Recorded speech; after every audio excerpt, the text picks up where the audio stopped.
A Bradesco Esportes FM apresenta O Negócio é Esporte, um bate-papo sobre o marketing esportivo, com Sérgio Carvalho e Alexandre Caralta.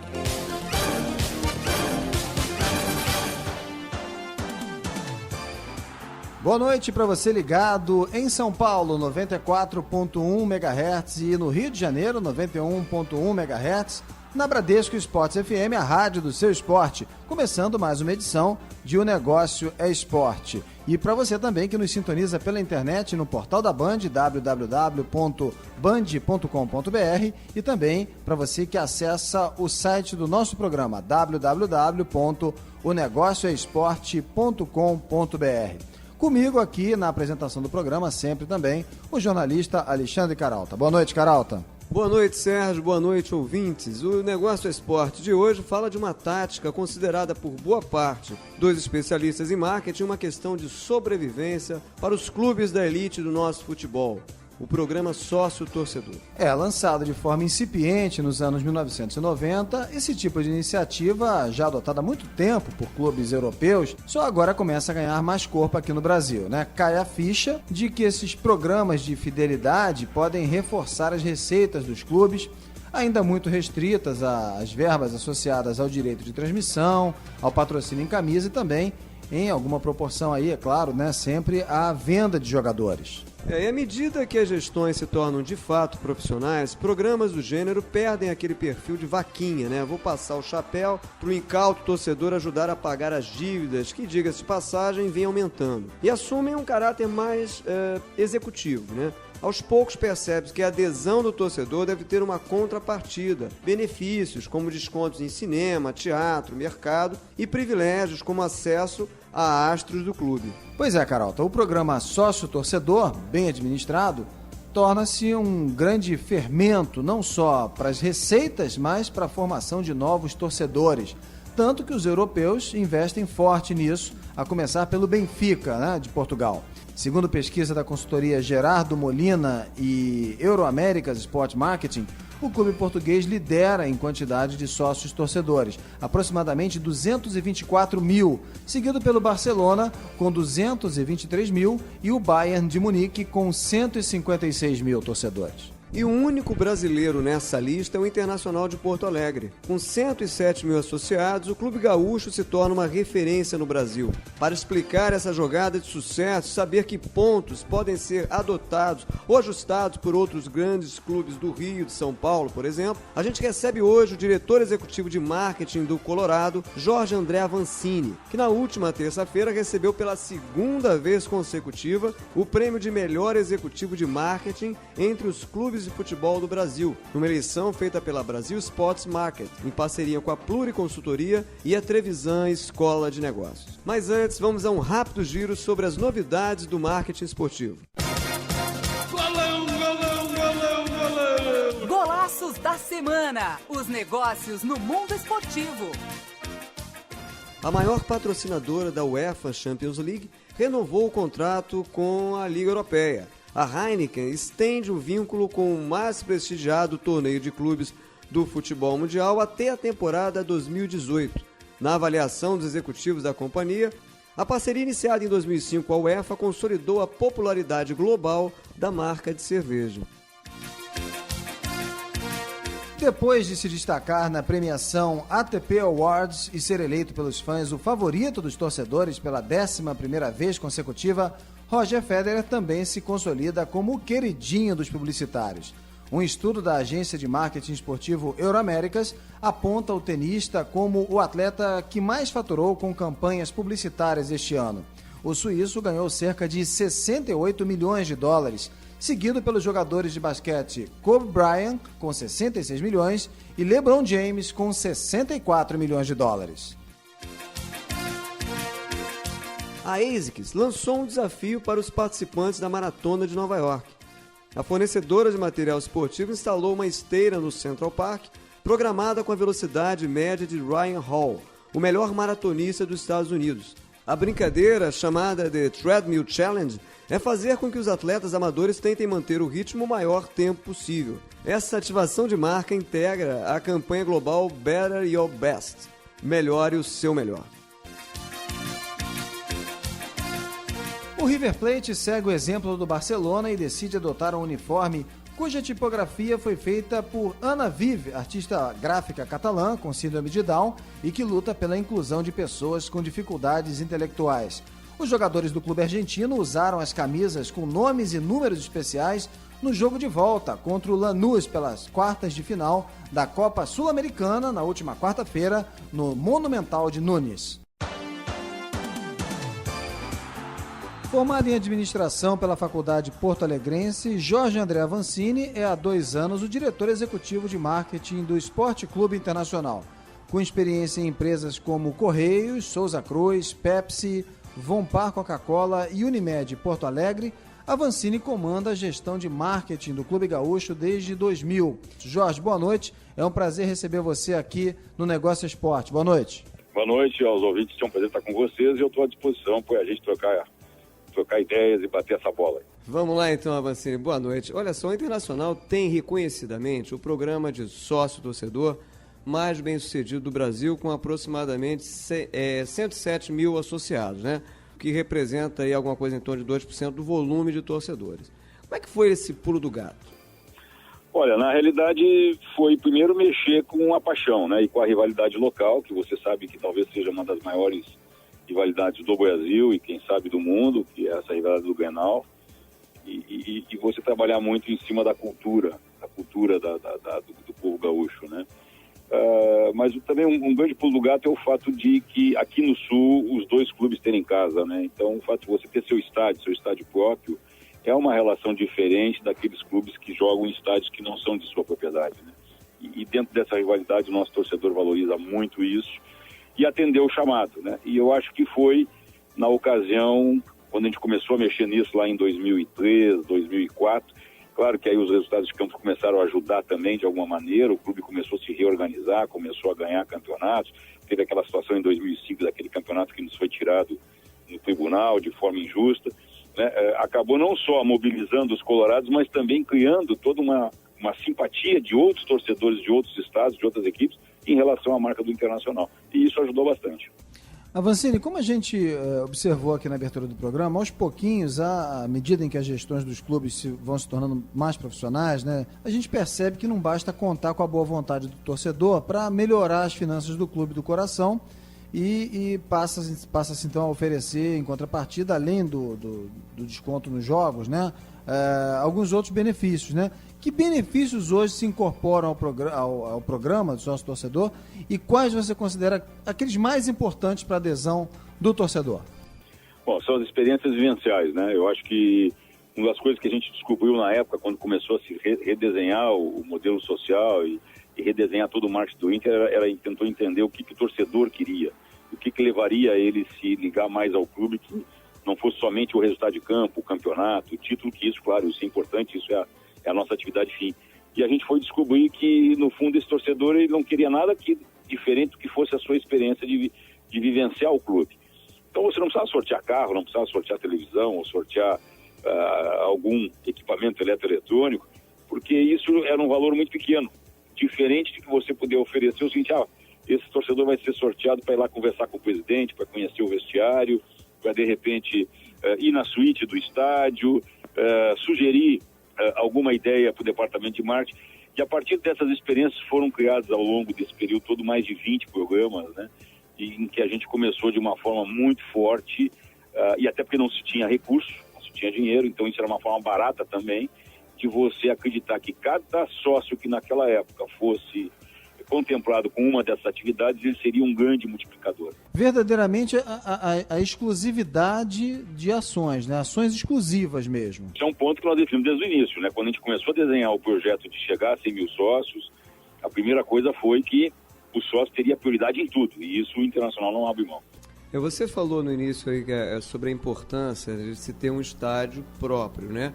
Alguns especialistas, eles até acreditam que em curto prazo, né, vai-se haver um divisor de águas. Só vão alcançar um patamar maior de receita e só vão avançar aqueles clubes que tiverem um estádio próprio, no qual, por exemplo, pode-se abrir né, ao sócio ou a esse consumidor mais fiel, né, a oportunidade de, como você disse, experimentar experiências exclusivas, né? Queria que você comentasse um pouco, né, isso, né, essa necessidade, essa importância. Você acredita nisso também? Quer dizer, o estádio próprio passa a ser uma questão, deixa de ser como se diz, um plus, passa a ser mais do que nunca uma questão de sobrevivência. E que modelo você acha mais interessante? Não, eu te diria que talvez não seja uma questão de sobrevivência, mas ele é fundamental.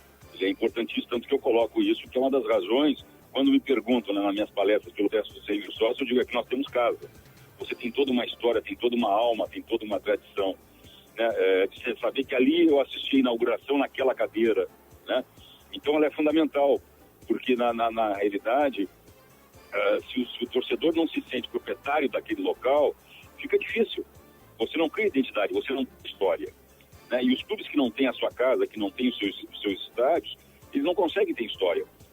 Esse é o lado, vamos dizer, emocional. Aí vamos para o lado racional, que é o lado do marketing. Se eu não tenho a minha casa, cada vez que eu quero fazer uma ação num estádio que é gerido por uma outra empresa, o clube tem que pagar. Isso é custo. E muitas vezes você não consegue aplicar os programas, e esses que eu falei que nós desenvolvemos ao longo dos últimos 10 anos aqui no Internacional, porque eles não tinham custo. Porque se na época nós tivéssemos que pagar para poder levar o sócio a ir no gramado, porque esse gramado hoje não pertence ao clube, e pertence a uma empresa que explora o estádio, ele começa a se tornar inviável, você não consegue recurso. Né? As coisas que o nosso torcedor quer estão aqui dentro e são de graça, que é entrar no campo, fazer um chute a gol, ir no vestiário, sentar no lugar onde o D'Alessandro troca a roupa, né? Isso aí era de propriedade do clube. Então quem não tem essa propriedade, vai ter que pagar isso.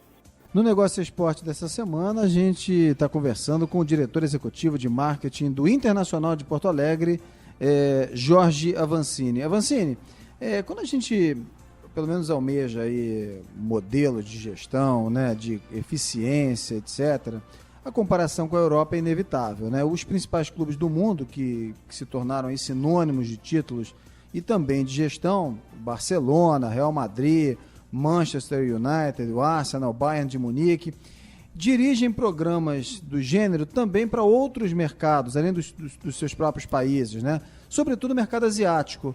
Vocês também têm essa ideia de seguir essa linha? Estamos tentando, né? Nós abrimos uma operação de uma escolinha no Japão, fizemos a pré-temporada em 2008 em Dubai, depois de que muitos anos os clubes brasileiros não faziam isso.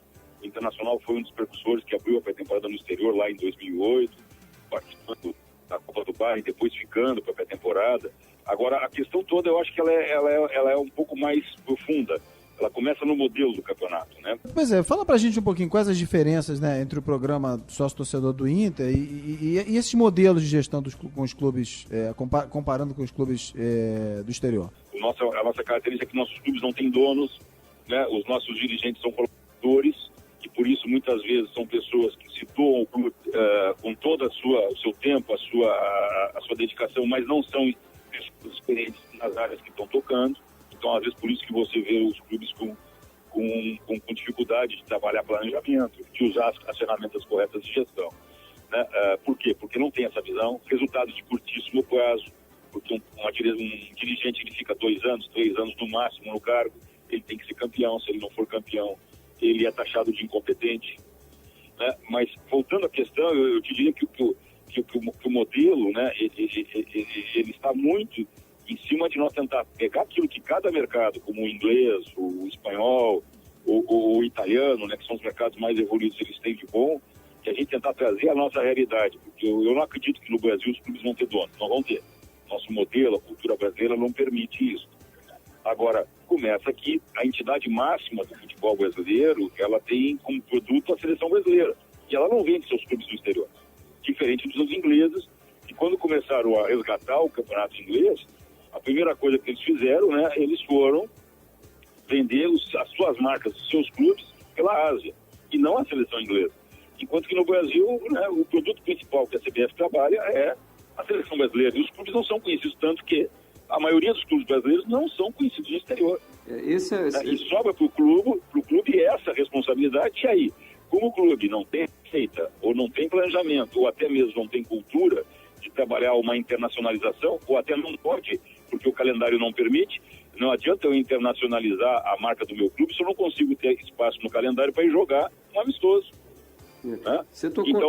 Então você não anda. Por isso que você vê o número crescente de garotos aqui no Brasil usando camisa dos times ingleses, dos times europeus, deixando de comprar camisa dos times brasileiros. Então esse é um processo que tem que mudar na sua essência, né? Começando lá pela entidade que regula isso, por todo mundo, e também os clubes se unirem para trabalhar isso, né? Que é importante. Você tocou num ponto aí crucial, que a gente observa até uma inversão, enquanto aqui no Brasil, em parte por isso que você falou, né? A gente tem uma seleção, vamos supor, forte e clubes que lutam para se manterem fortes, né? Na Europa a gente observa o inverso, né? A gente observa seleções assim que são mais frágeis e tal, e clubes muito fortes, né? Entre outros motivos, porque eles conseguem se internacionalizar. Aí eu te pergunto, né? Voltando um pouquinho à iniciativa de montar uma escolinha no Japão. Eu vou te fazer 2 perguntas. Primeiro, ou 3, né? Num pacote aqui. Primeiro, por que o Japão? Segundo, que outras iniciativas do gênero, ou que outras iniciativas vocês estão planejando aí para atrair as novas gerações de torcedores, consumidores, fãs, tá certo? E terceiro, até que ponto, né, esses times internacionais, as grandes grifes internacionais, não se tornam uma concorrência aqui no mercado brasileiro? Eu vou te responder pela última, né? Já são uma concorrência.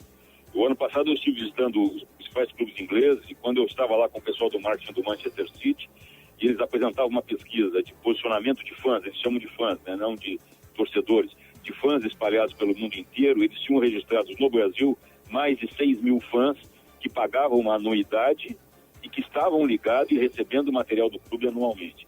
Então você pelo menos pode considerar que boa parte desses 6 mil fãs de garotos brasileiros que estão lá ligados ao Manchester City, eles estão com uma camisa do Manchester City em casa, né? E essa camisa, ela tirou o espaço de uma camisa de um time brasileiro, né? Porque, veja bem, se você olhar hoje em qualquer lugar do Brasil, em qualquer grande centro, a garotada, ela vai pra balada, ela vai à noite com a camisa do time europeu, mas ela tem vergonha de sair à noite com a camisa do seu time do coração.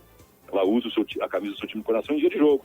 Dificilmente você vai ver na boate da moda, na casa da moda, no restaurante da moda, o cara com a camisa, como você vê do Barcelona, do Real Madrid, do Bayern, do Manchester. Por quê? Porque os europeus descobriram isso e vem trabalhando há mais de 10, 15 anos o fortalecimento da marca. E aonde, no momento que eu visto a camisa, eu me identifico com uma série de conceitos e de valores que aquela camisa me passa, né? De sucesso, de organização, de vitórias e de conhecimento de marca. Então, esse é o primeiro ponto que eu te digo. A concorrência está aí, ela está instalada, ela existe. E o pior, os clubes não estão se unindo nem se organizando para tentar conter esse crescimento. Começa que o campeonato europeu passa aqui e você não tem o campeonato brasileiro passando nos principais países da Europa. Então você não consegue fazer conhecimento de marca, tá? Bom, por que o Japão para o internacional? A gente, quando começou a avaliar essa questão de internacionalização, a primeira ideia era você ir com a equipe principal, né? Era óbvio, vamos com a equipe principal. Aí você esbarrou no calendário e na superstição. Porque quando chegava lá, ou você tinha calendário, chegava para o departamento de futebol, mas não podemos fazer uma pré-temporada no Japão, porque se nós formos mal no campeonato, a imprensa vai dizer que a gente fez a pré-temporada fora do Brasil. Isso aconteceu conosco em 2008, quando a gente foi para Dubai. O Inter foi para Dubai, passou 15 dias lá, fazendo a pré-temporada e participando do torneio, e naquele ano não foi bem no campeonato. E aí a imprensa local aqui alegou que foi porque a gente fez uma má preparação. Então você luta também com essa coisa da superstição, dos preconceitos. E aí quando a gente começou a avaliar, e justamente quando eu comecei a estudar mais a fundo o mercado, principalmente o mercado inglês, como é que eles estavam expandindo as marcas, eu percebi que o que eles fizeram? Eles não começaram com a equipe principal. Eles começaram primeiro vendendo o campeonato brasileiro, o seu campeonato, né? As suas competições. A partir do momento que as suas marcas ficaram conhecidas através da televisão e da transmissão dos campeonatos, eles chegaram com as escolinhas e começaram a fazer franquia de escolinha. E a partir daí, né, já com uma massa nós estamos falando isso num prédio de 10, 15 anos, já com uma massa de torcedores, de fãs das suas marcas, começou a haver o pedido de chegar à equipe principal. Por isso que hoje os principais clubes europeus já não fazem mais pré-temporadas nos seus países, estão fazendo nos Estados Unidos, na Ásia, no Oriente Médio, porque tem mercado consumidor. E aí os patrocinadores apoiam, principalmente as marcas mundiais, que tem interesse. Né? O que não acontece com os times brasileiros, porque você não consegue fazer isso. Agora, falando ainda sobre essa questão da fidelização, né?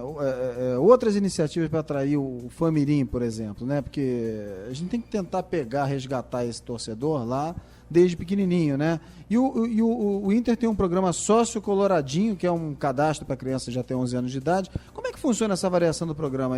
Você tem outras ações específicas para conquistar essas novas gerações?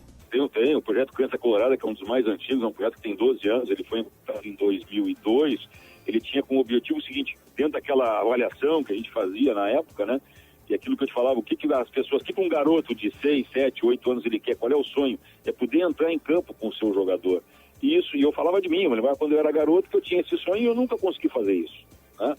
E então a gente percebeu que isso não custava nada, bastava você buscar alguns dirigentes colaboradores, você fazer um mapeamento de escolas e trazer garotos, independente de que time ele torcia, né, que ele fosse ali para dentro. E quando nós começamos a fazer esse movimento, já foram mais de 70 mil crianças que passaram por esse projeto nos últimos 12 anos, né, nós começamos a ver que, inclusive, converter garotos que torciam para o time adversário. Porque né, ele tinha tido aquela oportunidade de entrar com o seu maior ídolo, agarrar na mão do D'Alessandro, do Furlan, né, poder estar dentro do campo, que era um momento único para um garoto. E até uma iniciativa que, se eu não estou enganado, está sendo usada agora numa campanha da Mastercard com a seleção brasileira, né? A Mastercard é patrocinadora da seleção. Esse modelo do nosso projeto acabou sendo copiado por muitos clubes brasileiros, né? Em que nós chegamos a ter situações em jogos que tinha 150 crianças em campo, né? E aí você envolve os pais, os tios, enfim, a família, porque essa criança não pode chegar sozinha, tem que chegar com o responsável. E aí nós começamos a nos organizar, e aí começaram a aparecer os patrocinadores que se interessavam por aquele perfil de público-alvo. Então eu te diria que esse é um projeto que a gente trabalha muito forte. O Coloradinho, ele vem como uma consequência. Por quê? Aqui no Rio Grande do Sul tem uma diferença, talvez, do resto do Brasil, né? Por essa ligação de você, ou é colorado ou é do outro lado, né? Você já nasce sem muito escolher, né? Você não tem opção. E o que acontece? O único momento aqui na história dos garotos que você, ou das meninas, que você vai confirmar a escolha que impuseram quando você nasceu, é entre os 6 e os 8 anos. 6, 8 anos. E aí aquele time que está fazendo mais títulos, conquistando mais campeonatos, vai formar mais novos torcedores. E nós percebemos que a gente passou todos os anos 80 e os anos 90 sem ganhar nada. E o nosso co-irmão, empilhando títulos na época lá do Filipão, em 96, fazendo muito mais torcedor que a gente. A gente vai continuar esse bate-papo com o nosso convidado dessa semana aqui no Negócio é Esporte, é o diretor executivo de marketing do Internacional de Porto Alegre, Jorge Avancini. A gente vai fazer só um rápido intervalo, Jorge, e daqui a pouquinho a gente está de volta aqui pela Bradesco Esportes FM 91.1 Rio e 94.1 São Paulo. O intervalo é rapidinho, a gente volta já já. Um pit stop. O Negócio é Esporte volta já na Bradesco Esportes FM.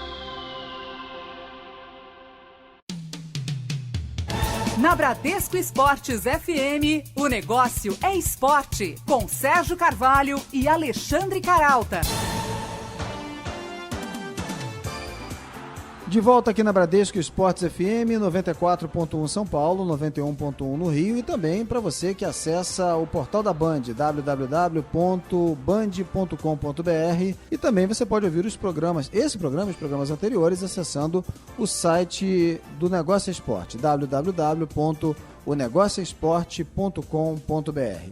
O nosso convidado dessa semana é o diretor executivo de marketing do Internacional de Porto Alegre, Jorge Avancini. A gente já vai retomar o papo com a Avancini, mas antes vamos à nossa agenda dos negócios do marketing esportivo esta semana. Circuito dos Negócios. Não perca o que vem por aí no marketing esportivo.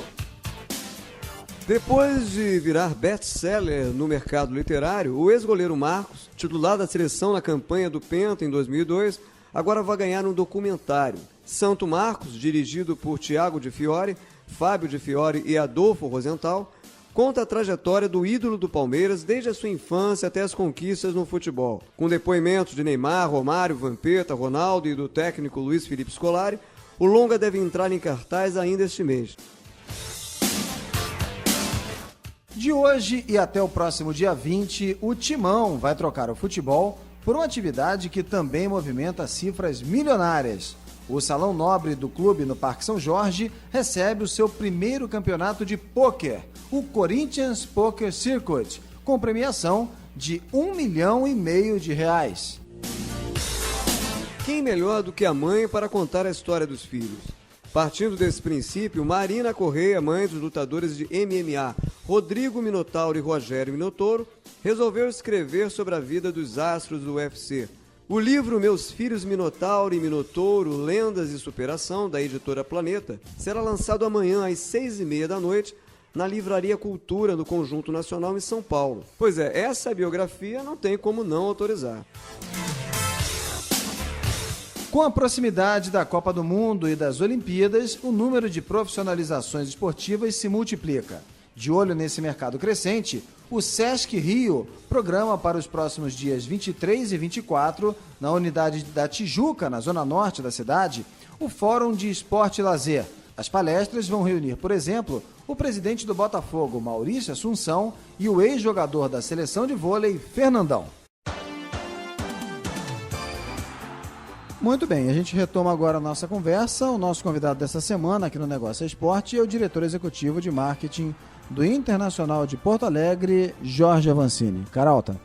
Avancini, antes do intervalo a gente falava aqui sobre a importância da internacionalização para você conseguir amealhar novos fãs, né, torcedores mirins e tal, que depois vão se transformar em fãs, consumidores fiéis, aquela coisa toda, né? E dentro desse processo, né, o ídolo, né, mais do que o grande jogador, o ídolo, né, ele ocupa um papel fundamental. Eu queria que você comentasse isso, né? Qual o peso, né, do ídolo transformado em garoto propaganda para o sucesso de iniciativas como os programas de sócio-torcedor? Olha, essa é uma pergunta bastante importante e ao mesmo tempo uma pergunta bem complicada para responder, porque você vive numa atividade que depende de ídolos, né? Hoje o futebol moderno ele depende de ídolos, depende de um bom palco, que é o estádio, e depende do seu consumidor, do seu torcedor, né, ou do seu cliente, que é aquele apaixonado pelo clube. Você ancorar em cima dos ídolos, muitos estão fazendo isso, né? Eu às vezes tenho um pouco de dúvida, porque se você não tiver do outro lado um ídolo que tenha um comportamento, uma postura que devolva aquilo que você espera, né, ele pode jogar toda uma campanha de marketing no lixo, né, e todo um trabalho e todo um esforço no lixo. A gente no Internacional tem procurado diluir isso, a gente não procura concentrar em cima de um único ídolo, né? Porque se tiver algum problema, né, ou até mesmo esse ídolo vai embora, porque no futebol as coisas são muito dinâmicas, né? Daqui a pouco ele deixa o clube, você não fica agarrado com aquela campanha sem ter o que fazer. Eu acho que tem que ter muito cuidado. Você não vive sem eles são importantes, mas ao mesmo tempo eles podem te trazer muito resultado, mas também, né, te trazer muitos problemas. E aí teria N exemplos para a gente mostrar. E essa diluição, Avancini, eu te pergunto, ela passa também por uma estratégia adotada pelo Internacional, sobretudo nas últimas temporadas, de contratação de estrangeiros? Passa, sem dúvida, né? Claro que ainda o marketing dos clubes brasileiros, eles não são ouvidos ou não são envolvidos pelos departamentos de futebol quando das contratações da maneira como eu acho que deveriam. Não para definir a questão técnica, né? O marketing não tem competência para isso, mas para definir como produto, porque no momento que você traz um jogador já consagrado, que ele já é uma grife, você está imaginando que parte, né, ou boa parte da remuneração desse jogador, você tem que tirar em cima das ações que vai gerar, seja os comerciais, os produtos licenciados, né, as ações de relacionamento. E se você não tiver isso previamente participando e discutindo, até para saber se esse jogador, mesmo que ele seja um grande jogador, ele tem apelo publicitário, né, que muitas vezes não acontece. Então a gente tem um exemplo, eu acho que a gente tem um grande ídolo que é o D'Alessandro, fantástico, jogador diferenciado, mas é um jogador que ele tem um apelo muito regional, ele não tem um apelo nacional. Avancini, ainda falando dessa questão de diluir, de ter uma visão um pouco mais aberta, globalizada aí, uma das críticas recorrentes à gestão dos clubes aqui no Brasil é a concentração das receitas do marketing em uma ou duas cestas principais aí. Em geral, né, se associa aos direitos de transmissão e de televisão, da televisão, e ao patrocínio, muitas vezes até o patrocínio da camisa, puramente, né? Que outras iniciativas, além do sócio-torcedor, você considera aí essenciais para diversificar a receita do marketing num clube de futebol? Bom, primeiro que aqui a gente mudou isso, né? Aqui no Internacional a televisão não entra para o marketing, né? Isso é a televisão, por uma decisão do clube, ela é uma receita do futebol. Então já, desde o início, para a gente ser diferente, nós tínhamos que correr mais atrás, porque tu não tinha aquela verba garantida, assim como as receitas de quadro social também não caem no marketing. Então o marketing internacional hoje ele é muito bem diluído, quer dizer, eu tenho as receitas das vendas dos patrocínios, que é a principal fonte, vem junto logo depois a área de licenciamento. Hoje o Internacional é um dos clubes que mais fatura em licenciamento no Brasil. Nós chegamos na casa aí de 11 milhões de reais faturando de licenciamento, sendo uma torcida de 6 milhões de torcedores, né? E aqui no sul do Brasil, quer dizer, eu não estou no mercado como o Rio e São Paulo, nem tenho 20 milhões de torcedores, imagina se tivesse esse potencial. Depois vem a parte toda de exploração de merchandising, né? Do merchandising estático dentro do estádio. A parte de aproveitamento promocional, que a gente fazia isso muito, né? Que aí entra a parte de locação, aqui entra a questão de você ter a propriedade, quer dizer, você pode alugar o teu estádio para shows e outras gerações, por exemplo. Quando a gente começou a perceber que começou a pesar essa questão do gerenciamento da carreira dos jogadores, o Internacional o que fez? Em vez de terceirizar essa gestão da carreira dos seus grandes ídolos, o Internacional passou ele a fazer a gestão. Nós fomos olhar os modelos e fomos avaliar e chegamos à conclusão que nós teríamos capacidade de fazer. Então, hoje, quem faz a gestão da carreira do D'Alessandro, a nível de venda de comerciais, produtos licenciados, de Furlan e de mais uma outra série de jogadores, somos nós. Até porque os nossos contratos permitem isso. Do que você terceirizar isso para uma outra empresa e ganhar apenas um pedaço, né? Então, são modelagens que a gente tem feito e agora, por exemplo, com a nova modelagem, aí, quando o estádio passar a ser administrado pela Abril, que é a empresa que ficou nomeada pela Andrade Gutierrez para gerenciar o estádio, parte dele, né, porque o Internacional não entregou todo o seu estádio, ele vai ser gerenciado como forma da construtora para o investimento que fez da reforma do Beira-Rio. Nós vamos ter que ser criativos, porque eu perdi algumas coisas. O clube perdeu, por exemplo, o merchandising de estádio, não é mais nosso. Nós perdemos a parte de locação do estádio para eventos shows. Então nós estamos buscando o que hoje? Alternativas. Então nós estamos jogando muito forte nas redes sociais, estamos estudando muito sobre o comportamento, de como você fazer receita disso, né? De buscar outras alternativas e até também pelo surgimento de novas ferramentas que cada dia vem coisas novas. Vocês estão usando as redes sociais como fonte, né, de perfil de consumo para identificar? Ainda não. Não, para você ter uma ideia, quando o Furlan chegou aqui em 2012, e o Furlan tinha 6 milhões de seguidores entre Twitter e Facebook, e naquela época o Internacional tinha 200 mil. E eu parei e disse, não pode, o Furlan não pode ser maior que o Internacional, alguma coisa está errada. Mas aí começamos a avaliar o que trabalho o Furlan tinha feito ao longo da sua carreira. E tinha sido feito um trabalho muito consistente, com planejamento, ferramentas. Então hoje a gente começou a reestruturar, hoje o Internacional está beirando já a casa de quase 800 mil seguidores entre Facebook, Twitter e Instagram, que ainda não está gerando receita. Mas nós estamos buscando para que a partir de 2014, né, que a nossa meta é chegar a 1,5 milhão de seguidores, a partir de 2014 a gente começar a fazer dinheiro disso, né? E são coisas que vão vir a substituir aquelas receitas que nós perdemos em função dessa parceria que foi feita com a construtora que reforma o estádio nesse momento. A gente conversa em um Negócio Esporte hoje com Jorge Avancini, que é diretor executivo de marketing do Internacional de Porto Alegre.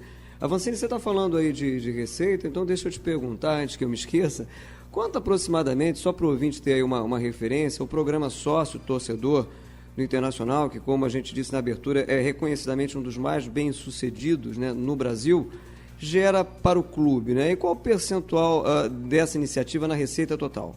Bom, para você ter uma ideia, tirando a venda de jogadores, venda ou empréstimo de jogadores, a ordem de receita do Internacional, primeiro é a televisão, em torno de 27%, 28%, depende do ano e dos campeonatos que você participa. Logo em seguida vem a receita com quadro social, que basicamente é muito próximo da receita de televisão, em torno de 25%. E depois vem as receitas de marketing, que aí são divididas em patrocínio, né, aquelas que eu falei, patrocínio, licenciamento e a parte de eventos e outras receitas ligadas a marketing. Então, hoje, a participação do processo de quadro social ela é fundamental. Tanto que o Inter continua no seu projeto de expansão do quadro social, né? E hoje nós estamos discutindo, quer dizer, vamos querer crescer, nós temos uma meta no planejamento do clube, que é chegar a 200 mil sócios até 2019, que é quando o clube completa 110 anos. E hoje já está uma discussão diferente. Quer dizer, de repente, não vamos crescer tanto, mas vamos aumentar, né, o ticket médio deste sócio atual. Fazer que esse sócio tenha, né, um maior envolvimento com o clube, uma maior participação. Mas para isso nós precisamos oferecer coisas para esse torcedor.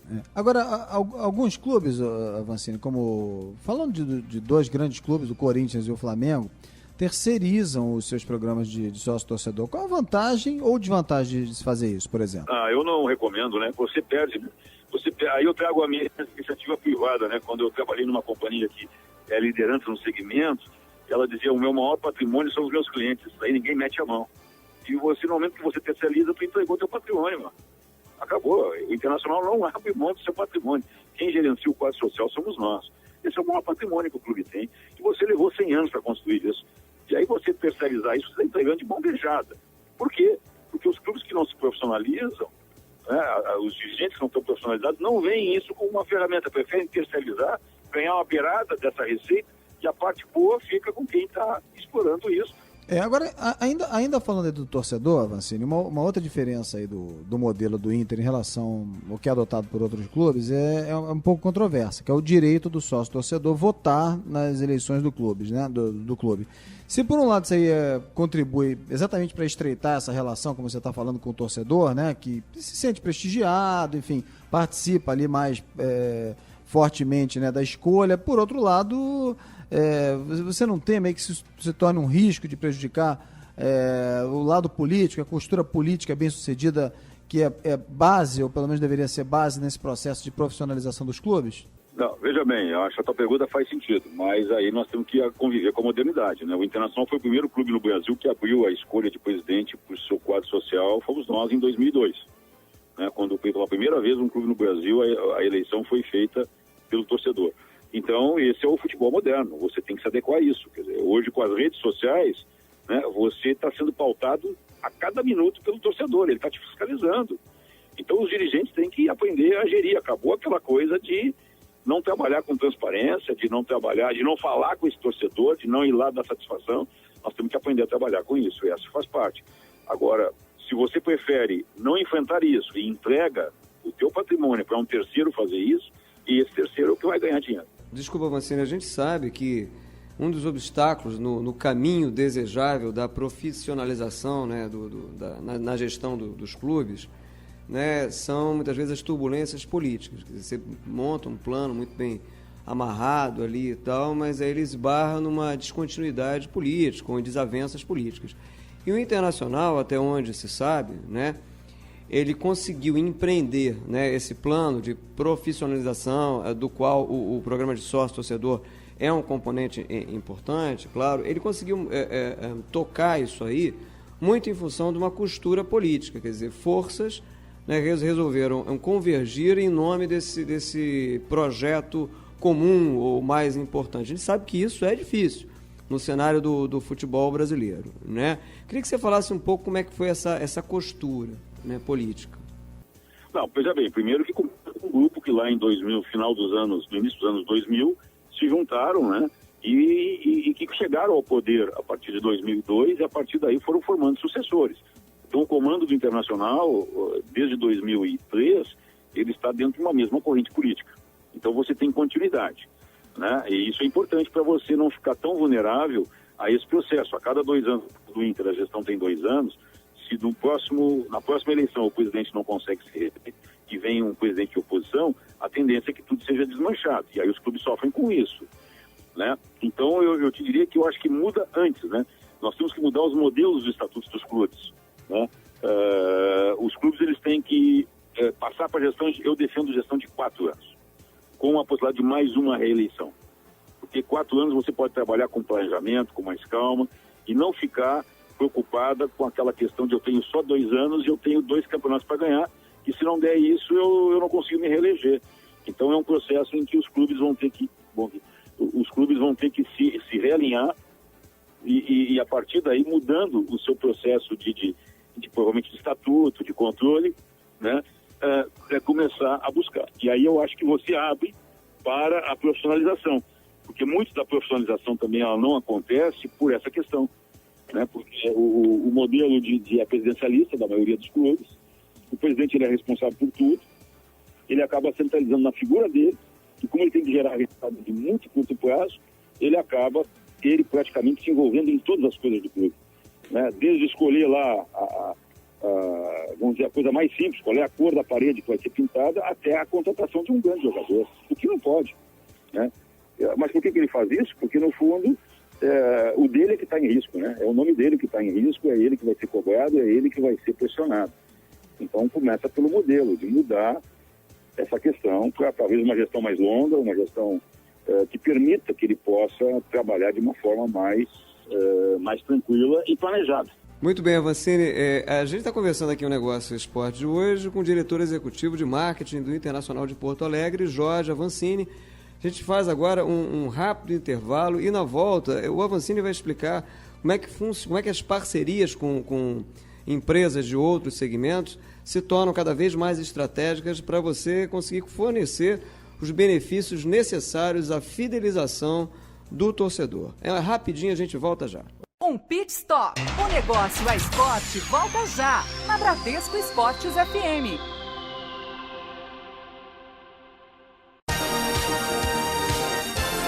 De volta na Bradesco Esportes FM. O Negócio é Esporte. De volta aqui na Bradesco Esportes FM, 91.1 Rio de Janeiro, 94.1 São Paulo, com o Negócio é Esporte. Eu lembro que você pode ouvir esse programa acessando o nosso site, ouvir novamente esse programa acessando o nosso site, www.onegocioesporte.com.br. Pode também nos seguir no Twitter, no endereço @onegocioesporte, @onegocioesporte, e também curtir a nossa fanpage no Facebook. O nosso assunto dessa semana é o sócio-torcedor, em especial, né? Então, estamos conversando aqui no Negócio Esporte com o diretor executivo de marketing do Internacional de Porto Alegre, Jorge Avancini. E falando em interatividade ainda, Avancini, eu vou aproveitar para encaixar aqui uma pergunta do Bernardo Biavaschi, que é torcedor do Internacional, e ele tem uma curiosidade de saber o seguinte: a gente está falando justamente de como é que o êxito dessas iniciativas e tal, ou seja, a fidelização, né, dos novos e dos velhos torcedores, né, mais dos novos, né, dos fãs, né, como tornar, né, como conseguir obter um fã, né, essa é a grande questão, né. Depende, claro, da qualidade, da quantidade de benefícios, né, oferecidos, o que por sua vez depende de parcerias com empresas de outras áreas. Então, o Bernardo, então, ele pergunta como é que funciona, né? Como é que funcionam essas parcerias com lojas, com restaurantes e tal, que oferecem descontos para participantes, por exemplo, do programa Paixão Premiada. Como é que funciona isso? Olha, na realidade, justamente, você tenta levar para essas empresas, né, ou para esses parceiros dos diferentes segmentos, uma quantidade de clientes que não teria capacidade ou não teria recursos para catalisar em torno da marca dele. Então, imagina você chegar com um cadastro de 100 mil sócios, né, hipoteticamente, e dizer, olha, amanhã esses caras podem estar vindo na tua loja comprar o teu produto ou usar o teu produto. E isso vem o fruto desse trabalho que tem se feito nos últimos 10, 12 anos aqui no clube, né, onde você montou, então, inicialmente era a rede colorada de desconto, que era onde você credenciava diferentes segmentos, desde cabeleireiro, barbeiro, vulcanizadora, videolocadora, loja de departamento, e que a pessoa, ao apresentar a carteira de sócio, ele tinha naquele ponto de venda, sobre a ação de compra dele, ele tinha um desconto, que esse desconto era definido por cada segmento, por cada lojista. Então foi uma relação de mão dupla, ou seja, né, à medida que a gente conseguia agregar novos lojistas, novos parceiros, você fortalecia o teu quadro social oferecendo desconto. E qual é a ideia que a gente trabalhava? Era mostrar que valia a pena ser sócio do Inter, porque por tudo que a gente oferecia, fora as experiências vivenciais que eu já falei aqui bastante, né, você tinha descontos em dinheiro, que era justamente o quê? De repente chegar na tua videolocadora, que na época era moda, né, nós estamos falando isso lá no início dos anos 2000, e você ter um desconto de 30% na locação daquele filme. E se você fizesse a soma de todas as relações com as lojas parceiras, você poderia estar tirando uma mensalidade, duas ou até mais mensalidades de forma gratuita. Então, e agora, mais recentemente, a Paixão Premiada, que ela continua com a ideia da rede, porém a gente passou a pontuar o torcedor. Quer dizer, quanto mais relação o sócio tem com o clube, ele recebe pontos e esses pontos vão converter em prêmios como qualquer programa de milhagem tradicional, como forma também de fidelizar e de manter e de o sócio sentir né, participando do dia a dia do clube e se sentir prestigiado com isso. Falando ainda dessas parcerias com empresas, né, a cervejaria Ambev, a Ambev tem investido bastante no futebol, através principalmente da marca Brahma, né? E você acredita, por exemplo, que essa iniciativa, Movimento por um Futebol Melhor, né, que é uma iniciativa da Ambev, para incrementar os programas de sócios de clubes brasileiros, oferecendo exatamente produtos, serviços, ajudou a aumentar, por exemplo, o número de associados do clube? Sem dúvida. Essa parceria, eu vou te dizer que ela começou, esse projeto da Ambev, na realidade, ele é uma adaptação, muito melhorada do projeto Rede Colorado. A Ambev é uma grande parceira do clube há muitos anos e ela começou a se conversar uma coisa mais local, na época buscando apoio da Ambev, quando a Ambev resolveu dar uma dimensão maior e a gente apoiou, né? Para você ter uma ideia, hoje, embora o Inter tenha começado no projeto não junto com os demais clubes do Brasil, a gente começou só em maio, porque as redes de supermercados locais do Rio Grande do Sul não queriam aderir ao programa, não acreditavam no programa da Ambev, a Ambev teve uma dificuldade muito grande, e não foi, né? Então, olha que loucura. E em maio, eles conseguiram pelo menos fechar com 2 grandes redes aqui, que é o ponto fundamental. E hoje, né, dos 100 mil sócios, mais de 35% já usaram descontos, né? E a média de descontos que esses sócios tiveram chegaram ao valor de uma mensalidade, de R$26. Sendo que na Semana dos Pais, onde a Ambev fez uma grande promoção aqui na compra de seus produtos, quem participou daquelas promoções, que tiveram acesso, não só aos produtos da Ambev, mas de todas as empresas do programa, chegou a R$35 de desconto. Então você está dizendo que é quase uma mensalidade e meia, né? E outro ponto importante que a gente acredita é que sem esse programa, sem essa parceria, o Internacional, que está esse ano sem estádio, onde nós estamos jogando aí fora, o torcedor não está vindo, nós não teríamos conseguido manter os 107 mil sócios, né? Os torcedores não abandonaram, os sócios não abandonaram o Internacional nesse um ano sem estádio, o que não aconteceu com outros clubes que também, por um período, tiveram que jogar fora das suas casas, quando os estádios estavam sendo reformados. Então a gente atribui também muito em função de todas as ações, e o programa da Ambev veio ajudar, né, para segurar esse torcedor, porque se ele não está sócio, ele não está em dia, ele não tem um desconto. A gente conversa em Negócio Esporte de hoje com Jorge Avancini, que é diretor executivo de marketing do Internacional de Porto Alegre. Avancini, do jeito que a gente fala, às vezes parece que o desempenho do time, como diria o Parreira, é um detalhe, né? Na sua avaliação, qual o peso do sucesso nos gramados para programas de fidelidade? Ou até que ponto o desempenho do Inter nesse brasileiro, abaixo do que se imaginava com o time montado, atrapalhou a adesão ao programa sócio-torcedor? Eu não tenho como dar matematicamente, né? Mas eu assim que atrapalhem muito ainda. O torcedor brasileiro está muito ligado, diferente do europeu, né? O resultado de campo ainda influencia muito em todos os projetos, né? Quer dizer, muitas vezes você vai lançar um produto, nós temos que estar preocupados em saber qual é o jogo de domingo, para projetar o resultado do jogo, e dependendo da importância do jogo, ou dependendo do resultado, você não pode lançar o produto na segunda-feira ou na terça-feira, porque você não vai ter sucesso. Que é um pouco diferente da Europa, né? Da Europa, o torcedor, ele vai lá comprar o ingresso da temporada do seu time, e mesmo sabendo que seu time não vai ter chance, que ele vai ficar lá dentro da primeira divisão, mas ele não vai ser campeão, eu estou falando dos times médios, principalmente da Inglaterra, né? Você consegue botar 30, 40 mil fãs dentro do estádio. É uma questão cultural, né? O brasileiro tem essa cultura, o segundo lugar não vale nada, ou você é campeão ou não vale nada, o que é lamentável. Então, a gente tem tentado trabalhar e mostrar para o sócio que, claro que o resultado de campo é importante, nós fizemos disso, precisamos dele, mas também o sócio não pode abandonar, né? Porque se abandona, você não consegue retroalimentar a máquina. Com certeza. Agora, Avancini, a gente lembrou aqui que um dos desafios dos clubes aqui do Brasil para fortalecer a sua marca, né, consequentemente aumentar a receita, e para aumentar a receita é internacionalizar, né, puxar também torcedores de fora, mostrar a marca lá fora, né? Nesse sentido, que vantagens você enxerga aí do fato do Internacional ser o único time brasileiro a compor a Aliança Internacional de Clubes, né, que foi um acordo estabelecido agora em 2011? Olha, a nível de internacionalização, eu diria que ainda muito pouco. A gente estourou muito pouco, né?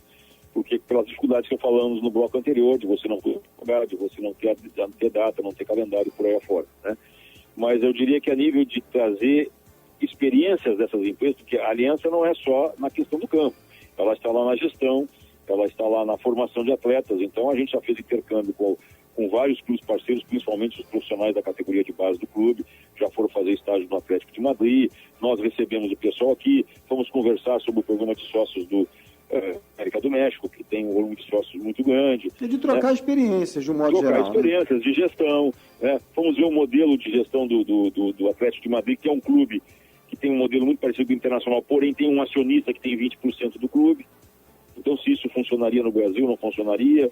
Né? Enfim, então essa aliança eu tive aqui, a nível mais de gestão, ela está sendo muito positiva. Falta talvez, e isso a gente não conseguiu, efetivamente você ter uma maior troca na questão que a marca, através da camisa, nos campos, elas estejam né, desses clubes parceiros, ela esteja mais presente por todas as dificuldades que a gente já comentou. Avancini, vou te colocar aqui agora numa mini saia justa, tá certo? Falar um pouquinho dessa rivalidade, né? Porque a rivalidade entre o Inter e o Grêmio, né, é uma das mais fortes do futebol brasileiro, levada muito a sério pelos gaúchos, né? Você acha que essa rivalidade atrapalha ou ajuda mais o negócio? Quer dizer, inclusive até na captação de patrocínios, a rivalidade atrapalha mais ou ajuda os negócios? Não, é as duas coisas. Ela atrapalha no momento em que nós perdemos as confederações por uma penalização, né, que eu chamo. Foi uma briga de que um não queria que deixasse acontecer no estádio e o outro, a Copa das Confederações foi embora e o Rio Grande do Sul perdeu 250 milhões de dólares, que é o que deixou de entrar na economia, pelo turismo, por tudo que aconteceu na Copa das Confederações, nas cidades que aconteceu. Né? Então atrapalha. Por outro lado, ela ajuda quando a gente se une fora do campo, é óbvio, né? E você vai discutir com um patrocinador uma renovação de contrato ou mesmo um fechamento de contrato, em que unido e com a força dos dois times exemplos, né, você consegue, e que reúne esses dois times mais de 250 mil sócios, você consegue de alguma maneira, né, potencializar e negociar melhor. Né? E a gente tem praticado isso, quer dizer, a gente é adversário fora das 4 linhas, mas eu mesmo tenho uma boa relação com o marketing do pessoal do Grêmio, lá com o Beto, antigamente com o Paulo César Verardi, né? E tivemos grandes avanços, principalmente nas áreas de marketing, tentando desmistificar. Claro, nós temos um preconceito aqui no mercado gaúcho que as empresas, elas entendem que elas não conseguem estar num time só. Ela tem que estar nos dois para não ser retalhada. Então, essa é a grande equação que nós temos que resolver, que isso começou com o evento GM, quando ele entrou nos dois clubes em 96, quando a General Motors abriu a fábrica no Rio Grande do Sul e veio patrocinar os dois times, e nunca mais nós conseguimos quebrar isso. Né? Então essa é uma dificuldade, e que isso é uma lenda, né? É uma lenda porque não é verdade. Tem um exemplo da Parmalat no Palmeiras nos anos 90 e o pessoal não deixou de beber leite Parmalat porque estava só no Palmeiras. Perfeito. Ainda sobre o ambiente de negócio, Avancini, você concorda que se os principais clubes brasileiros se organizassem para negociar em conjunto, negociar, por exemplo, verbas de direito de transmissão, o futebol como negócio se tornaria mais compatível com o potencial de marcas como Flamengo, Corinthians, Vasco, São Paulo, Palmeiras, Fluminense, etc.? Eu acho que se os clubes fossem mais unidos na negociação das suas propriedades, os clubes sairiam ganhando. Ainda falta, eu acho que o futebol brasileiro falta amadurecer para chegar a esse estágio, como é a liga inglesa, né? Que ela negocia pelo interesse dos seus filiados. Né? Mas eu acho que nós estamos caminhando para lá, Já tem avanços em outras áreas. Eu acho que a televisão ainda é um processo que ele tem que avançar, vai chegar lá em algum momento, e é natural, né? Por tudo que o futebol gera, por ser o maior esporte, pelo volume de pessoas que movimenta, pelo dinheiro que está na volta, enfim. Maravilha. Esse foi o nosso convidado dessa semana, Jorge Avancini, diretor executivo de marketing do Internacional de Porto Alegre. A gente está chegando já no finalzinho do nosso programa e agora está na hora do nosso Apito Final. E no apito final de hoje, com Jorge Avancini, diretor executivo de marketing do Inter de Porto Alegre, eu começo, Avancini, perguntando a você sobre uma jogada de mestre. Jogada de mestre dentro do futebol, eu acho que foi o Ronaldo Fenômeno no Corinthians, né? E uma bola fora? Uma bola fora, Adriano no Corinthians e no Flamengo, né? Uma zebra. Zebra? Vamos botar Adriano como zebra, né? E talvez o Ronaldinho Gaúcho no Flamengo como bola fora, né? Não deu certo, mas deu certo no Atlético. Avancini, pra gente fechar, uma aposta. Uma aposta foi Furlan. Estamos apostando aí. Como negócio, não como jogador, né? Como jogada de marketing. Né? Maravilha.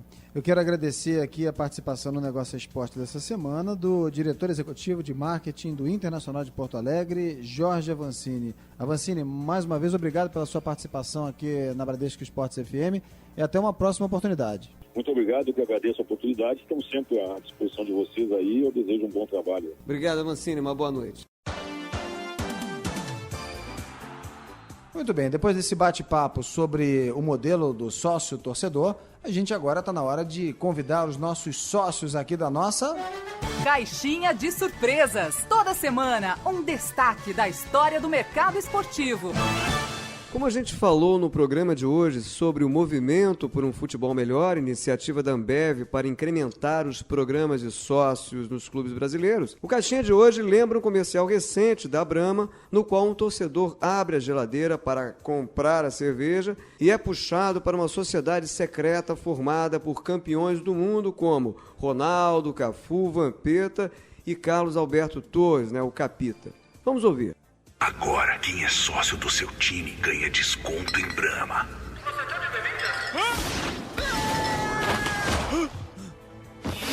Bem-vindo ao nosso grupo. Um grupo de pessoas que, como você, ajudam a melhorar o futebol. E com isso, tem desconto em Brahma. Cafu, tem um copo? Só taça. Imagina virar sócio e ter desconto em Brahma. Imagina a festa. Você não viu nada. Beba com moderação. Criado pela agência África, a propaganda tinha o objetivo de atrair novos sócios torcedores para os clubes com os quais a Ambev mantém a parceria. Você pode ver o vídeo desse comercial e de outros casos marcantes da publicidade esportiva acessando a nossa página na internet. O endereço é o www.onegocioesporte.com.br. E assim a gente encerra o Negócio Esporte dessa semana, que teve a produção e edição de Carol Farias. Um abraço e uma ótima semana a todos. A gente volta na próxima segunda, sempre às 10 da noite, aqui na Bradesco Esportes FM 94.1 em São Paulo e 91.1 no Rio. Lembrando que a reprise do nosso programa é no domingo, às 9 da noite. Sempre falando, batendo um papo sobre o marketing esportivo. Uma ótima semana a todos e até a próxima. Até lá. Na Bradesco Esportes FM, o negócio é esporte, com Sérgio Carvalho e Alexandre Caralta.